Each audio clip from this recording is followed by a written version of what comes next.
প্রতি বছরই ডিসেম্বর থেকে জানুয়ারি মাসে দেশে ঘাটতি দেখা দেয় পেঁয়াজের। এ সময় ঘাটতি মেটাতে আমদানি করা হয় নিত্য প্রয়োজনীয় এই দ্রব্যটি। দেশে পেঁয়াজের চাহিদা মেটানোর পাশাপাশি নিজের পরিবারের চাহিদা মেটাতেও অনেকেই ঝুঁকছেন আগাম জাতের পেঁয়াজ চাষে। তাদেরই একজন রংপুর সদর উপজেলার হরিদেবপুর ইউনিয়নের বাসিন্দা রফিকুল ইসলাম। তিনি পেশায় একজন শিক্ষক। শিক্ষকতার পাশাপাশি আবাদ করেছেন গন্ধজাতীয় পেঁয়াজের।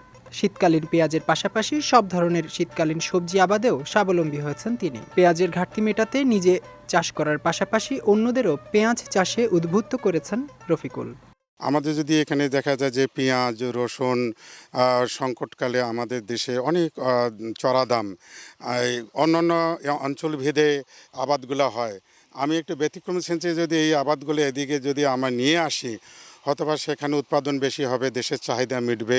হ্যাঁ, দেশের সেবা একটা, আমি সেবা সেন্সে এটা করি। আর পাশাপাশি এখানে আমি এই পেঁয়াজ লাগাইছি অবশ্য 4 একর জমিতে। তা 4 একর জমিতে মোটামুটি প্রায় 8 লক্ষ টাকার মতন আমার ব্যয় হয়েছে। তো এখানে লাভ কি লস কি এটা আমি বুঝবো না। আমার কথা হলো আমি 2টা বা 10টা লোকের তো দেশের তো চাহিদা মেটাতে পারবো, এটাই আমার মুখ্য উদ্দেশ্য। প্রতি বছরই রংপুর থেকে পেঁয়াজের একটি বড় অংশের যোগান আসে। এবার জেলায় 106 হেক্টর জমিতে পেঁয়াজের আবাদ হয়েছে। আবহাওয়া অনুকূলে থাকলে উৎপাদন আরও ভালো হবে বলে জানিয়েছেন উপজেলা কৃষি কর্মকর্তা। শীতকালীন যে পেঁয়াজের প্রণোদনা আমরা যেটা দিই, সেটা যদি আমরা শীতকালে নিয়ে আসতে পারতাম, তাহলে এখানে কিন্তু পেঁয়াজের আবাদের উৎপাদনটা কিন্তু আরও বৃদ্ধি পেত।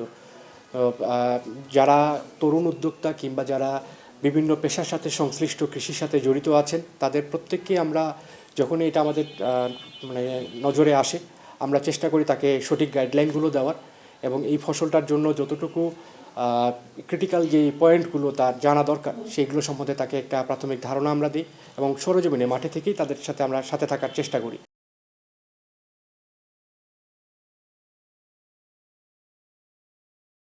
রফিকুল ইসলামের মতো চাকরির পাশাপাশি কৃষিকাজে মনোনিবেশ করলে কৃষি ক্ষেত্রে প্রতিটি পরিবার স্বাবলম্বী হবে, এমনটাই মনে করেন কৃষিবিদরা।